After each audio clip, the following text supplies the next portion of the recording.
দেখো চিংড়ি মাছের মাথা ফেলবে না, সবাই এরকম করে বাড়িতে করে খাবে। প্রথমে চিংড়ি মাছগুলো একটু হলুদ লবণ দিয়ে ভালো করে ভেজে নেবে, নেড়ে চেড়ে লাল করে ভাজবে, একটু কড়মড়ে কড়মড়ে হবে, তো মচমচে হবে। তো চিংড়ি মাছটা ভেজে অবশ্যই না ফেলে বাড়িতে এভাবে করে খাবে, দেখবে অনেক সুন্দর লাগে, গরম ভাতের সঙ্গে খুবই ভালো লাগে।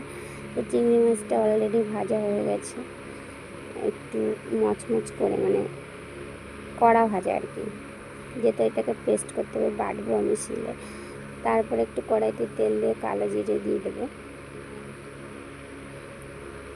যে কোনো বাটার মধ্যে একটু কালো জিরে দিলে খুব সেন্টটাও খুব ভালো হয়, খেতেও খুব টেস্টি হয়।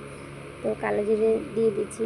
তারপরে দিয়ে দেবো পেঁয়াজ, কাঁচা পেঁয়াজ একটু ভেজে নেবো, বেশি ভাজবো না, হালকা একটু ব্রাউন কালার হবে, নামিয়ে ফেলবো। তো পেঁয়াজটা দিয়ে দিলাম, পেঁয়াজটা একটু ভেজে নেব।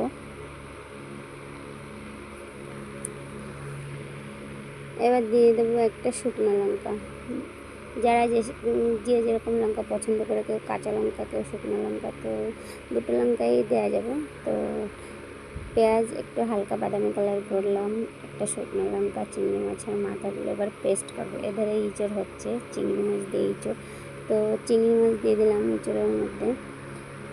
তারপরে এগুলোকে ভালো করে পেস্ট করে নিতে হবে। যদি মানে মিক্সচারও বাটা যাবে, পেস্ট করা যাবে, তো আমি শিলে বাটছি।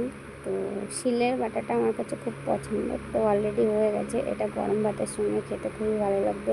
সবাই একটু বাড়িতে খেয়ে নেবে এরকম করে। চিংড়ি মাছের মাথাগুলো একটু ধুয়ে সুন্দর করে পরিষ্কার করে এরকম ভেজে বেটে খাবে, দেখবে গরম ভাতের সাথে কত সুন্দর লাগে। ভালো লাগে।